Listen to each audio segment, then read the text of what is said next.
This is hands down one of the most mind-bending, suspense-packed horror films ever made. 9 out of 10 people walk away confused, but once you actually piece together that final twist, it's impossible not to get chills. The story opens with an autistic child startled by something, accidentally knocking over a can of paint onto the floor. His mother storms over in a rage, and the boy bolts in fear. Jess, a single mom, is left wiping up the mess on her own. Right when of all moments, the doorbell rings. Frazzled and disheveled, she rushes to answer it, only to find no one outside. With 8:30 fast approaching, the time she's promised to meet friends for a sailing trip, Jess doesn't bother checking in on her son's mood and practically drags him along anyway. After throwing a few things together, the two of them head to the marina by car, the boy not saying a word the entire ride. Even stranger, once they arrive, Jess shows up completely alone. Victor, one of the group, asks why she didn't bring her son, and Jess goes quiet for a solid 20 seconds before finally saying he's at school, even though it's clearly a weekend. Victor doesn't push the issue. The two of them head toward the sailboat, where Greg, the captain running the trip, greets Victor first.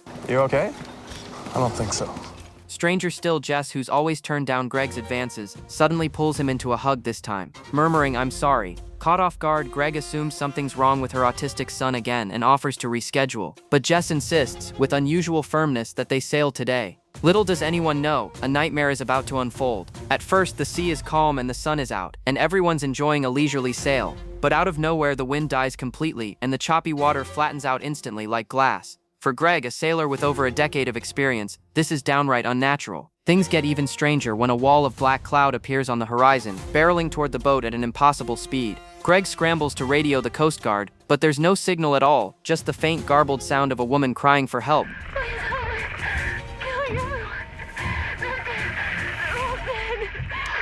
Before Greg can try reaching anyone again, the black cloud unleashes waves dozens of meters high, slamming toward them in an instant. Greg tells everyone to grab life jackets and get below deck while he and Victor stay up top, one steering and one managing the sail, desperately trying to outlast the storm. But the waves only grow more violent, forcing Victor to cut the sailcloth loose with a knife to keep the boat from capsizing. Still, the massive swells, hundreds of meters high, are simply too much, and the boat is swallowed by the sea in seconds. Luckily, everyone's a strong enough swimmer to climb onto the wreckage. Everyone, that is, except the young woman in the straw hat who doesn't survive the wreck. A few hours later, the sea has gone eerily calm again, as if nothing ever happened except for a flock of scavenging seagulls still circling overhead, patiently waiting for the survivors to die. That's when a low rumble catches Jess's attention. A massive steam-powered ocean liner has appeared on the water. Everyone leaps up, cheering like they've just been thrown a lifeline, with no one stopping to question how. In the 21st century, a hulking 1990-style steamship could possibly be out here at all. But when people are staring death in the face, logic goes out the window, and pure survival instinct sends them all scrambling aboard without a second thought. Only Jess feels an inexplicable sense of déjà vu, a creeping certainty that she's been here before. Walking down the ship's corridors only deepens that strange, growing familiarity. You all right? I feel like I know this place. I recognize this corridor. Liners, they look pretty similar. No, that's not it. Come check this out. Victor's voice snaps Jess out of her thoughts. He's found a painting on the wall revealing the ship's history. Its name is the Aeolus, built in 1932. In Greek mythology, Aeolus was the god of winds, and his son Sisyphus was punished for deceiving death, condemned to push a boulder up a mountain for eternity, only to watch it roll back down every single time, forcing him to start over. Mid-conversation, a sharp clattering sound grabs everyone's attention. Victor goes to check it out, but only finds a set of keys lying on the floor. The moment Jess picks them up, she goes numb. They're her own keys, and the photo on the keychain is of her son. Everyone assumes she's losing it, but the proof is right there in her hands. And this is only the beginning of the strangeness. The group makes their way to a lavishly decorated banquet hall, set with neatly arranged instruments and beautifully prepared fresh fruit, as if a musical performance were about to begin. Except there's no one in sight. Stranger still, when Victor asks Greg what time it is, Greg says it's 11 o'clock, but both Jess's watch and the clock in the banquet hall are frozen at 8:17. The string of anomalies sends a chill down everyone's spine, and as they're discussing it, a voice suddenly seems to come from right behind Jess. She turns around, and sure enough, there's a figure standing in the corner. I saw someone. Victor takes off after the figure right away, with Greg worried close behind, while Jess, curious who this mystery person is, decides to tag along too, leaving the timid Donnie couple behind to wait. They don't get far before the sound of running water drifts out of room 237. Greg carefully pushes the door open. No one's inside, but scrawled across the bathroom mirror in blood are the words, "Go to theater." Already on edge, Jess wants to get off this ship immediately, but Greg brushes it off as just some bored sailors playing a prank, sparking an argument between them. Jess, fuck. Don't you see that this is all just in your mind? My world He's waiting outside school for his mother to pick him up and talk to me about my world. Because her son is autistic, Jess is especially sensitive to anything implying someone's not right in the head, and Greg quickly realizes he's worded things badly, but the damage is already done. The two split up, and Jess heads back to the banquet hall hoping to find Victor and the Donnies so they can all leave together. Instead, not only are they nowhere to be found, but the fruit and food that were fresh just minutes ago have already rotted and gone moldy. Before she can process the shock, another noise sounds behind her. She turns to check, and Victor staggers in, covered in blood. Just as she moves to help him, he grabs her by the throat and slams her to the ground. In that life or death moment, Jess, almost as if she somehow already knows exactly where the wound on the back of his head is, strikes there, accidentally killing him. Staring down at her friend's body, racked with guilt and utterly lost, Jess is startled by a gunshot ringing out behind her. She follows the sound to the theater, where she finds the Donnies cradling Greg, who's been shot multiple times. No. Oh, God, you fucking bitch! You shot him! What? He said you shot him! What? I didn't! What? You're a liar! Since Jess was just in the banquet hall moments ago, there's no way she could have made it to the theater in time to shoot Greg. Naturally, she denies any involvement, insisting she'd been with Victor the whole time, and that someone attacked him too. Someone. You think I did it? Why did you tell us to come to the theater? I didn't. I didn't. My God, you're a fucking schizo. Suddenly, the real killer appears, firing off shot after shot with deadly precision, and the Donnies drop dead almost instantly. Only Jess manages to flee the theater. But the moment she reaches the deck, the killer attacks from behind, knocking her down. She begs for her life, pleading that she still has a child waiting for her. But those words only seem to make the killer more determined to pull the trigger. In a flash, Jess grabs the barrel of the gun, almost as if she already knows the exact order the shots are coming in, dodging several before managing to knock the killer down. She then leaps to the lower deck, narrowly escaping the first attempt on her life. But the killer seems to know exactly where she's headed, catches up, and finding the gun empty, simply hurls it at her, striking her down. Ignoring the pain, Jess grabs a fire axe and snatches a fire hydrant valve off the ground, hurling it ahead of her as a decoy, hoping to draw the killer's attention while she circles around from behind. But the killer sees through the plan instantly and is already waiting for her. With no way out, Jess is forced into a direct confrontation, and after several exchanges, she not only disarms the killer but backs them into a corner with nowhere left to run. What happens next? A few cryptic lines exchanged between them turns out to be not just the turning point of the entire film, but the moment that will completely upend Jess's life. It's the only way to get home. What? You have to kill them. Kill them! Kill them! Kill them! As the masked killer dies, they keep repeating one phrase over and over: kill them all. Jess has no idea what it means at this point. She's too exhausted just trying to stay alive, and in her despair, all she wants is somewhere to rest. Wandering along, she hears faint music coming from a room across the hall. Inside, she finds a record player spinning an orchestral piece, and she nudges the needle back to the start. As the cheerful drum beat kicks in, the camera follows her gaze into a mirror's reflection. She stares, transfixed at the bruise on her left cheek, until a cry for help from outside finally breaks the silence. At this point, the camera stops following the real Jess and instead slowly pushes into the world inside the mirror, tracking the reflected Jess as she steps out onto the deck, where the friends who just died are somehow alive again, back on that same capsized boat.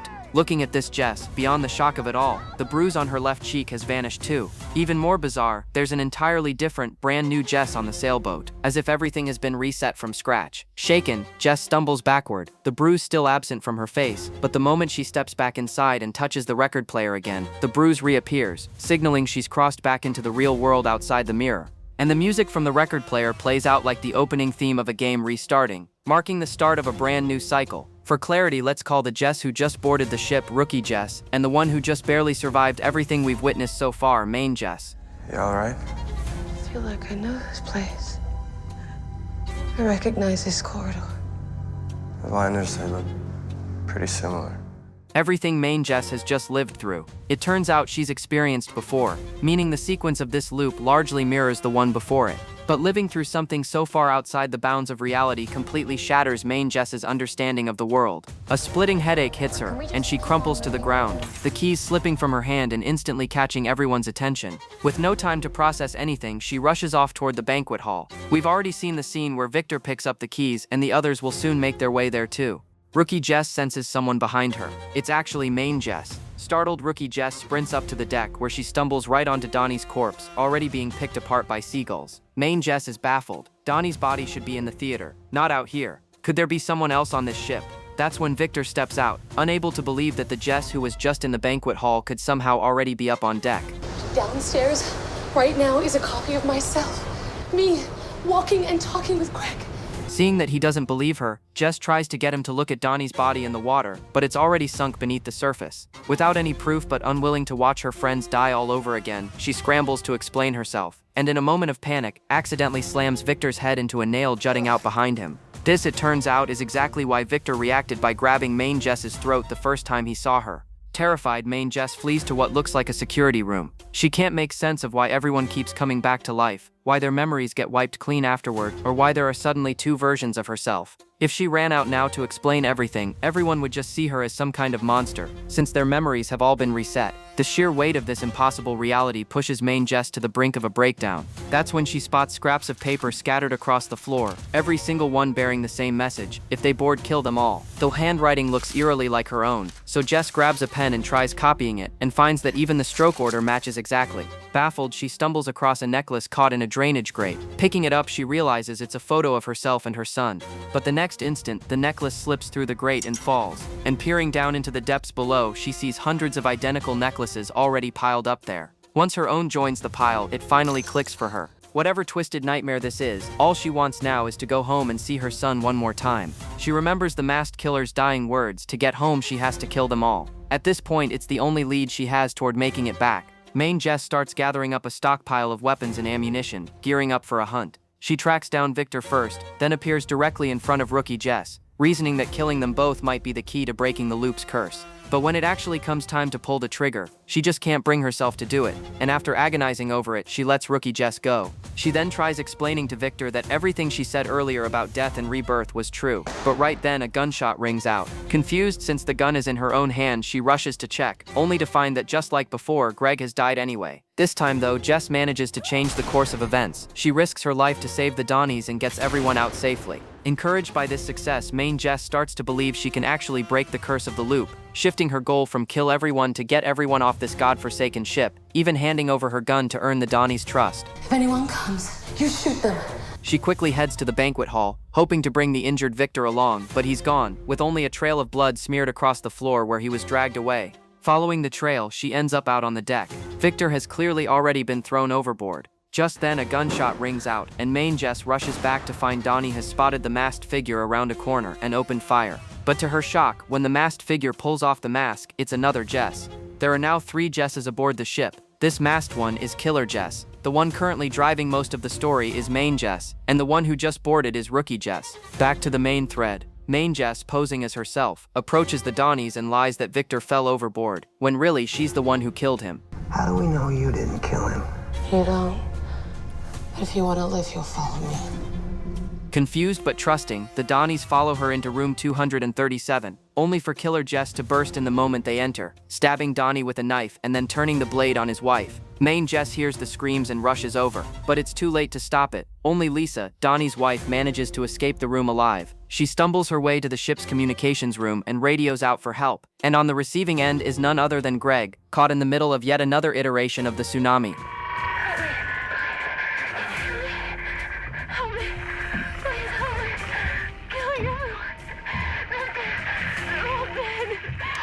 Main Jess finally finds Lisa, and the sight in front of her sends a chill through her entire body. The deck is littered with what looks like countless bodies of Lisa, suggesting this loop has played out an untold number of times before.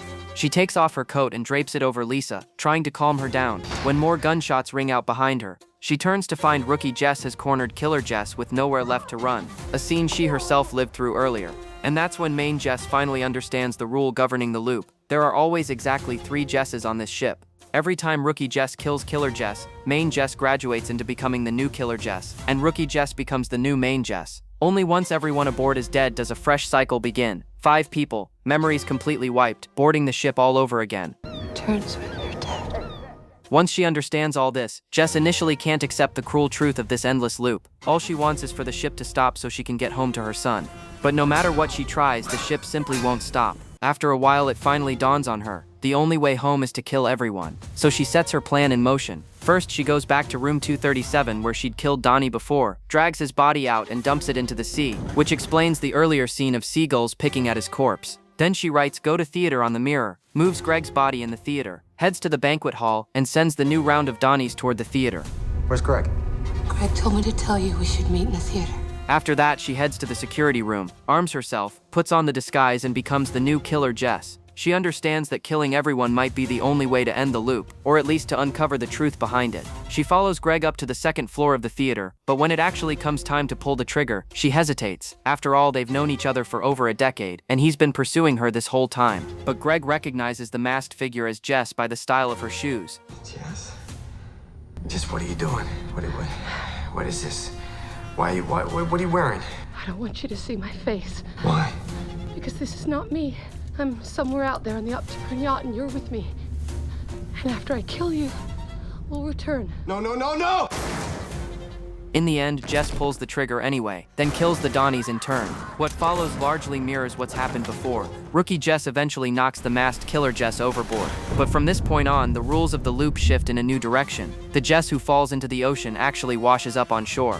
Looking around, she realizes she's finally off that nightmare ship, and she rushes straight home, desperate to see her son right away. But the moment she gets there, she finds not just her son painting at the table, but another version of herself, a brand new Jess who has never even set sail. Terrified, she backs away, unsure how to explain any of this to her son. That's when the boy spots another mom outside the window and, panicking, knocks over the paint on the table. Oh, I'll just clean it off, shall I? Yeah, I'll just clean up the fucking mess. Just one day off is all I ask. Just one fucking day off.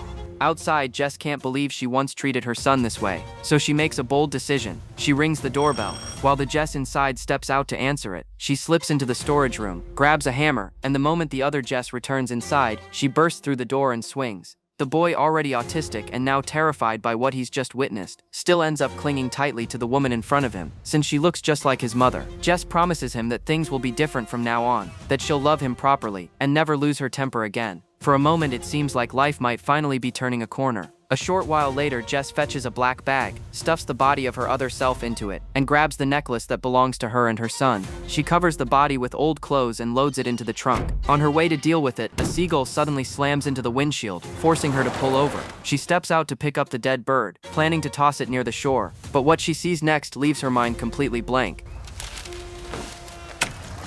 The same spot is already piled with countless seagull carcasses. A sickening realization creeps over her. She's still trapped in the loop.